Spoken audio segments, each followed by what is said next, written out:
Potato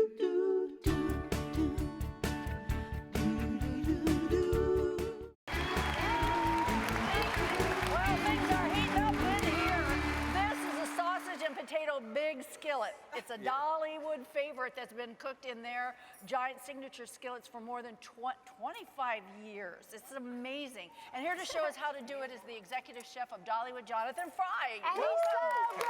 Yay, Jonathan. Hang on.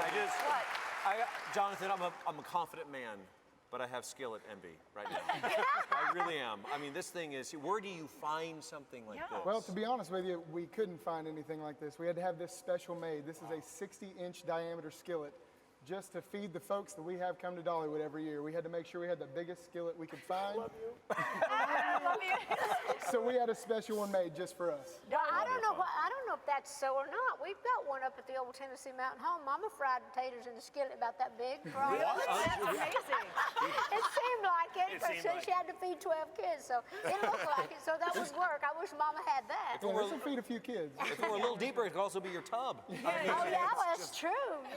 As usual, our family shows up. Food comes out here. Well, they're always over by the food. So what do you love about this skillet the most, Dolly? Oh, because it's big. Yeah, okay. About the dish, though, the dish. Oh, About the the dish. dish. Oh, I thought you said that. Well, because I love potatoes. And, of course, I love sausage, and I love, I love all the stuff that they're putting in here. I mean, these are some of my favorite things to eat. Yeah. So I love that. It's a popular dish across the park. It's probably one of our favorites. We also serve a sausage sandwich without the potatoes in a bun with some cheddar cheese sauce on top as well. And pardon me? I was just going to say the sausage is also good on a low-carb diet. You don't have to eat the tater. That's right. The vegetables and that. I do that sometimes. Let me check something real quick. Anybody on a low-carb diet? No. So what's the key to making this dish, Jonathan? Well, the big key here is that you want to get everything together. The reason we have this one big skillet is because you want all the flavors to meld well together. There's a lot, even though this is a smoked sausage, there's a lot of fat left in there. You want to let that reduce out, kind of let it render out and get into the vegetables, get into the potatoes, and just get all those flavors working well together. I said let's get into cooking. Let's start cooking. Let's do it. I need that sausage first. It's heavy now. Be careful. Hand that over. Matt looks like a strap. Don't drop any kid. Holy smokes. This is a lot of sausage. Now don't eat it. He's got to cook it first. Okay, deal. And just so y'all know, this is for our size, but you can definitely go a little bit smaller than this at home. This is about 30 to 40 pounds of sausage. Wow. Look at that.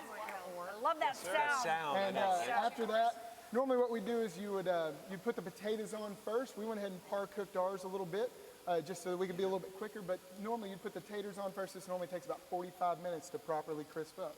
But we've got ours started here. I'll take this one. Matt, if you'll get the other one. Absolutely. Thank And if you don't care to help me jump in. Promise? This is so fun. 1, 2, 3. We got dump and dumper.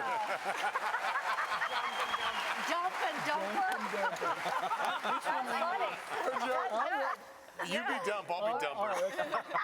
And lastly, we're going to do the peppers and onions. Now, I use red and green because to me that just looks really pretty. But you can put any color that you want in there.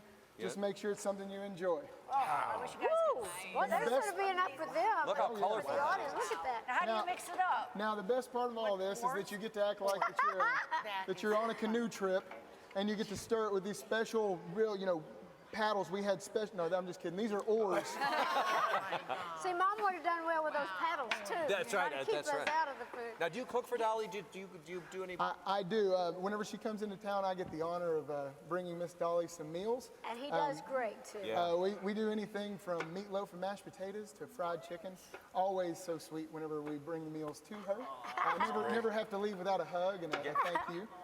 And she never leaves without ribs either. That's one of her favorite meals. He cooks for Dolly, and she actually just hired me. I eat for Dolly, so this is fantastic. It's a good combo. Well, with this much food, she's going to need some help. How many people is this going to feed? How many we got? Well, either this panel of folks here, or we feed quite a few people at Dollywood throughout the year. So this can feed about 200 people probably if you really want to. This one pan can feed 200. Wow. What we do here is normally about a 6-ounce portion of it, and And that's quite hearty with all the potatoes and the sausage in there. Is it served just on its own with a fork and a knife, or does Yeah, it put on a bun? Or? No, we do have that sausage sandwich that we put on the bun, but we leave the sausage whole. We do the peppers and onions on an Italian roll and cheddar cheese sauce.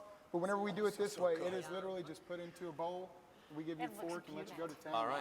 Yeah, I'm I trying know. to. Well, we don't have to do that because we actually have a finished dish. That we're going to bring out. give it a Can we bring stir. that out? I could stir Christina, for Out you. back, I know. Thank you. Yeah, you can keep We wanna stirring. see but how we've that got. feels There we go. to Look do at with an this. oar. Oh, Which this mama looks had. great. Thank you so very much. It's been a lot easier I to feed bet everybody, you right? would. Oh, who wants to be Mark's friend? Oh, Yeah.